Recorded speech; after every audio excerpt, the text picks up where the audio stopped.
Hello दोस्तों, ये हमारा यूट्यूब चैनल अनुज इलेक्ट्रो गुरु, जिसमें हम आज आपको बताएंगे 2 सॉकेट, 1 इंडिकेटर, 1 होल्डर और 4 स्विच बोर्ड का कनेक्शन कैसे करें। तो ये हमारा बोर्ड है जिसमें हमने लगा रखा है 2 सॉकेट, 3 और 4 स्विच, 1 इंडिकेटर, 1 होल्डर। तो इसका कनेक्शन कैसे करना है हम इस वीडियो के माध्यम से आज आपको बताएंगे।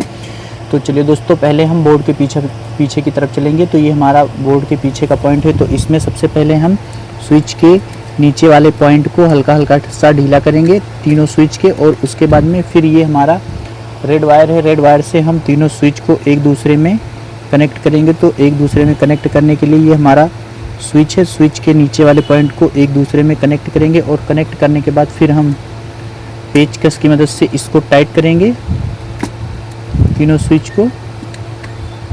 इस तरह से ये हमारा तीनों स्विच एक दूसरे में कनेक्ट हो गया, और कनेक्ट होने के बाद फिर हम ये स्विच है हमारा, इसमें भी हम ये हमारा वायर है, इससे हम इसमें भी कनेक्ट करेंगे, और कनेक्ट करने के बाद फिर हम पेचकस की मदद से इसको भी टाइट कर देंगे। और इसके बाद में ये हमारा इंडिकेटर का पॉइंट है, इसमें भी हम वायर को कनेक्ट करेंगे, और वायर को कनेक्ट करने के बाद फिर हम वायर को बाहर की तरफ निकाल देंगे। तो इस तरह से ये हमारा फेस का कनेक्शन हो गया। और उसके बाद में फिर हम ब्लैक वायर से न्यूट्रल का कनेक्शन करेंगे। तो ये हमारा न्यूट्रल पॉइंट है सॉकेट के बगल वाले पॉइंट, और ये हमारा ब्लैक वायर है। ब्लैक वायर से हम सॉकेट के बगल वाले पॉइंट से न्यूट्रल का कनेक्शन करेंगे। तो इस तरह से ये हमारा न्यूट्रल का कनेक्शन हो गया। और उसके बाद में फिर ये हमारा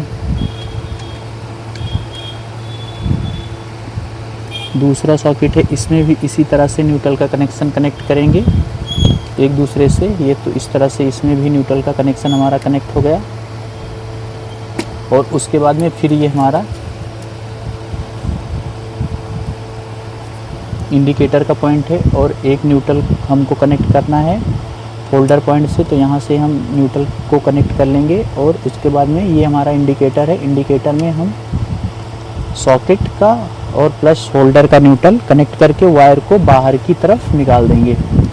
तो इस तरह से ये हमारा तीनों न्यूट्रल जाके हमारा इंडिकेटर के ऊपर वाले पॉइंट पर कनेक्ट होगा। इस तरह से कनेक्ट होगा। और उसके बाद में फिर हम पेचकस की मदद से इसको टाइट कर देंगे। तो इस तरह से ये हमारा न्यूट्रल का कनेक्शन और फेस का कनेक्शन कंप्लीट हो गया। और उसके बाद में फिर हम स्विच और सॉकेट का कनेक्शन करेंगे। तो स्विच सॉकेट का कनेक्शन करने के लिए ये हमारा ब्लू वायर है, ब्लू वायर से स्विच और सॉकेट का कनेक्शन करेंगे। तो स्विच के ऊपर वाले पॉइंट को ढीला करेंगे, और ढीला करने के बाद फिर वायर को कनेक्ट करेंगे। वायर को कनेक्ट करने के बाद फिर हम पेचकस की मदद से इसको टाइट करेंगे। फिर उसके बाद में फिर हम सॉकेट में वायर कनेक्ट करेंगे, और वायर कनेक्ट करने के बाद फिर हम इसको पेचकस की मदद से इसको भी टाइट कर देंगे। फिर उसके बाद में ये हमारा सॉकेट है, सॉकेट का भी कनेक्शन हम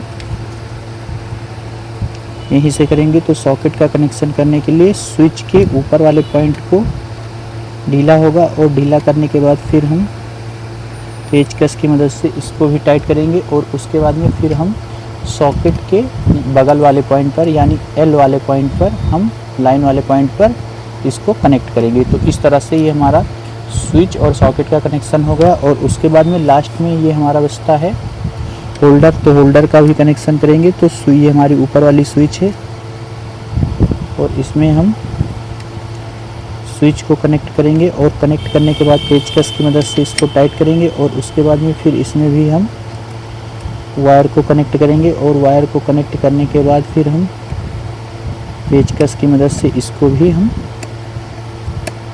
टाइट कर देंगे। तो इस तरह से ये भी हमारा बोर्ड का कनेक्शन कंप्लीट हो गया। तो ये रेड वायर से हमने फेस का कनेक्शन किया, और ब्लैक वायर से हमने न्यूट्रल का कनेक्शन किया, और उसके बाद में ब्लू वायर से हमने स्विच और सॉकेट का कनेक्शन किया। तो इसी से रिलेटिव वीडियो हमारे यूट्यूब चैनल अनुज इलेक्ट्रो गुरु पे आपको देखने को मिलेंगे। तब तक के लिए धन्यवाद।